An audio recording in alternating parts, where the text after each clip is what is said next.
Welcome to the Iron Business Show, the YouTube series where we help gym owners who are generating $20,000 per month or less grow to $30,000 to $50,000 per month in revenue. If you don't know who I am, my name is Chris Tutela. I've been working in the fitness industry since 2006 and running my gym, Tutela Training Systems, over here in Clark, New Jersey, since June of 2012. We have worked with thousands of people, helping them get stronger and transform their lives. And a few years ago, I partnered with my friend and mentor, Joe DeFranco, to launch the Iron Business Blueprint, a 90-day coaching program where we help gym owners like you grow their businesses, make more money, and have more freedom in their lives and businesses. We have helped well over 100 gym owners all over the world. So if you're ready to start growing your gym and get the real actionable tactics that you will need to truly grow and succeed in the fitness industry, you're going to want to click that subscribe button and make sure that you tune in to each and every episode. Let's get into it.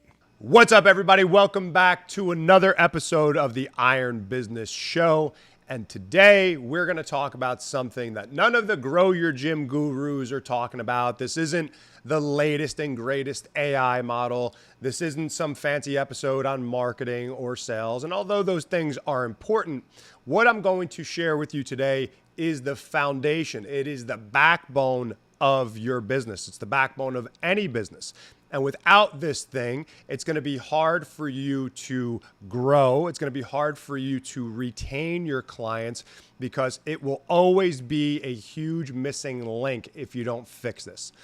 The thing that I'm talking about is culture. Now, before you say, yeah, I've heard this before, culture is a word I think that gets thrown around, and there's really no meaning or definition behind it. People just use it almost as a buzzword.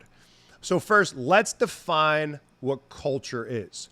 So culture is a set of beliefs that drives behaviors that produces an outcome. So culture is a set of beliefs that drive the behaviors that will produce an outcome. So when you look at it like that, you have to look at the belief system that you are ingraining into your gym, your clients, your staff, and even yourself, and also the behaviors that are aligned with those beliefs. Because if you're going to produce an outcome, the results for your clients, the growth of your gym, so the results of your actual business, then there has to be a strong culture, okay?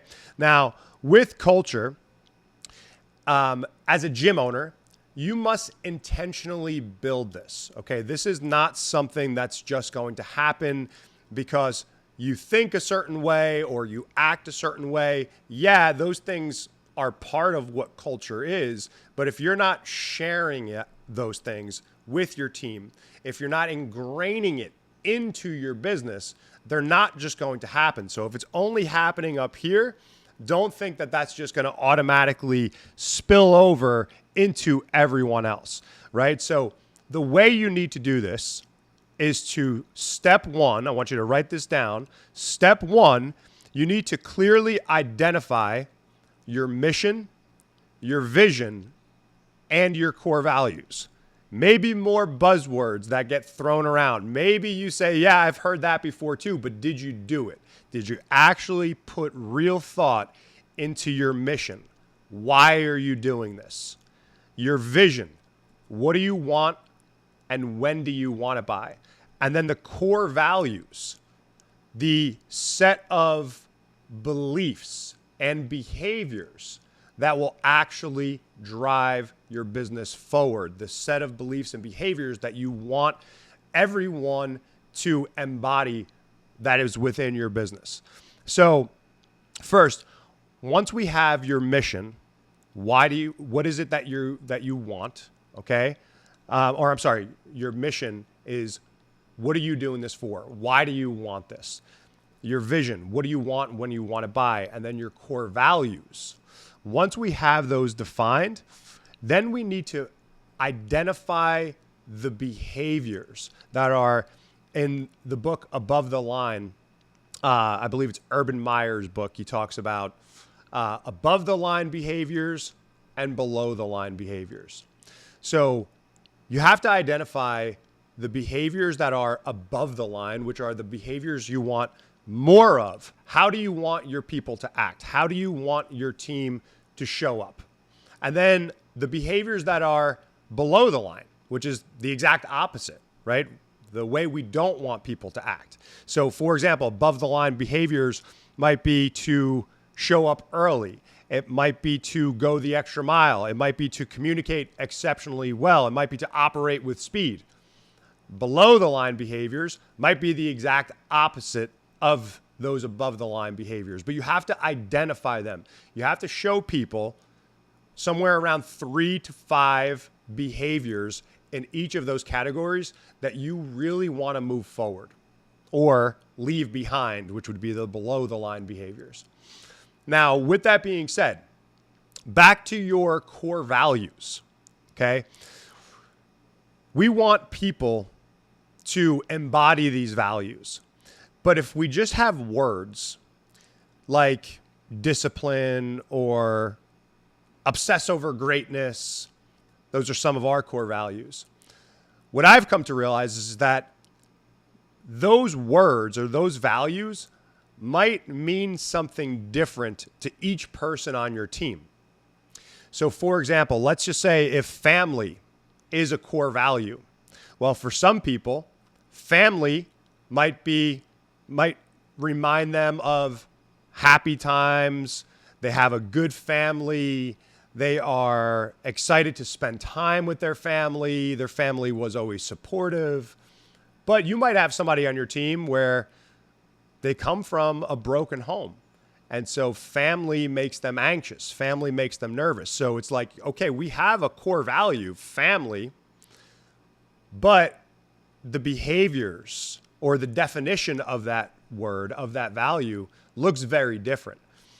So that's something that you need to clarify as a gym owner is what are our values and what are the definitions of those specific values. That's a key important step when creating your values. And a lot of people, myself included, when I first did this years ago, I completely looked over that step. You come to realize that people have different visions or different ideas of what those words mean. And so you need to define it as an owner. Okay, so you have your mission, you have your vision, you have your core values, and you have a definition for each value that you create. Now, for bonus points, use an acronym for your core values if you can. That's not mandatory, but if you could do that, it helps people remember it. So ours is blood, right? Be the person you needed when you were younger, loyal leadership, obsess over greatness, onward, and discipline. And then we have a definition for each one of those core values. So if you do that, and then you set up above the line behaviors and below the line behaviors, now you are starting to actually build a culture within your gym and you're showing people how to actually behave. That's a key factor.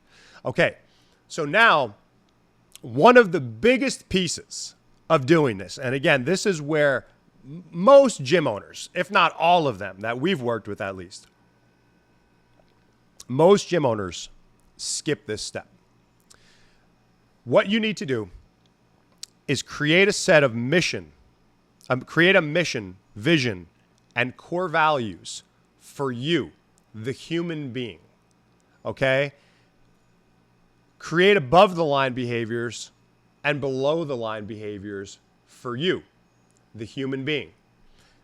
And I want you, after you create your mission, vision, and core values, same thing. You give a definition to those core values. You set above the line behaviors, below the line behaviors. Now you have to evaluate yourself.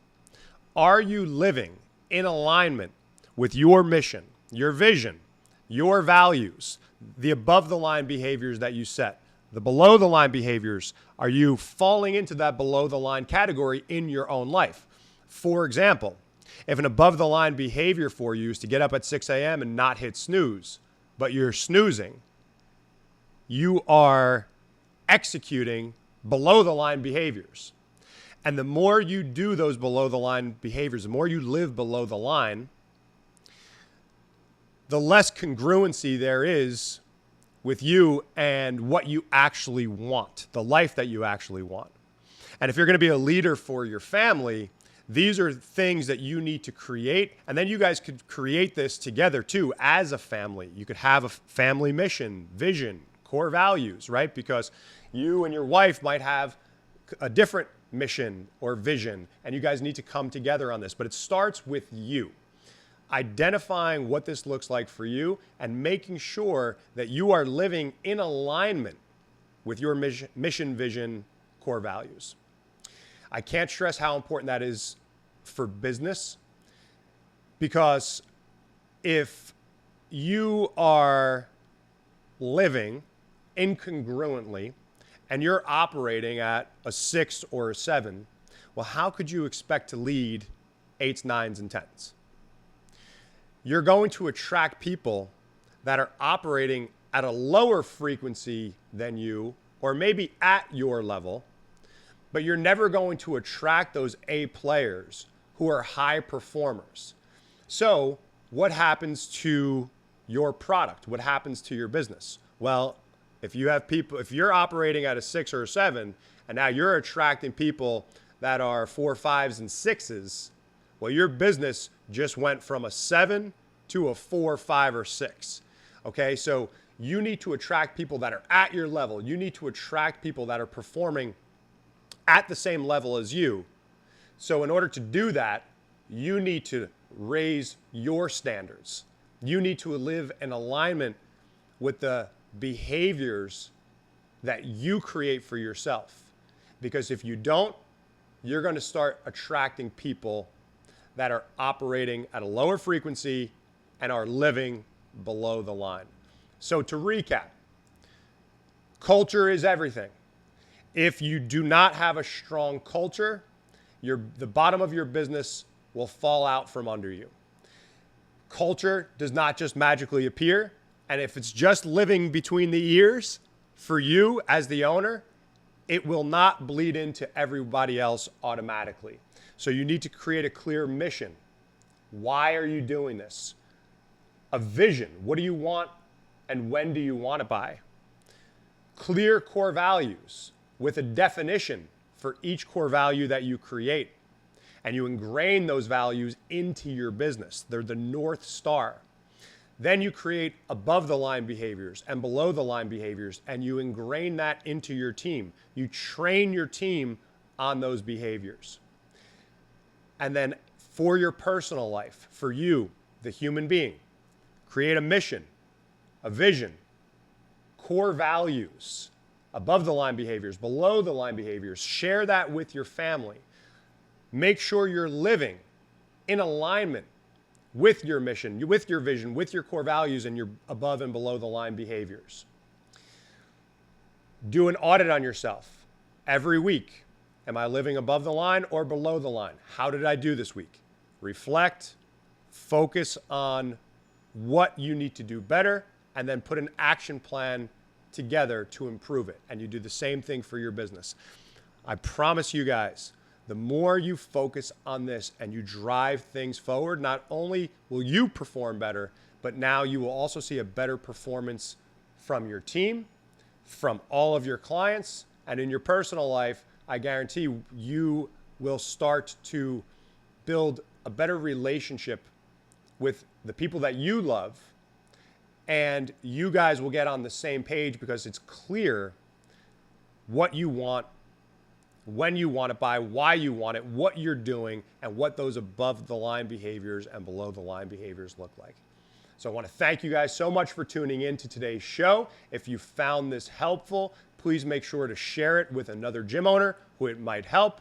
And if you want my help, if you want Joe DeFranco and I to actually work with you in your business and help you grow your gym beyond $20,000 per month in the next 90 days, send me a DM at Chris_Tutela, Tutela on Instagram, or you can head over to ironbusinessblueprint.com, fill out an application, and book a call, and we'll chat about how we can help.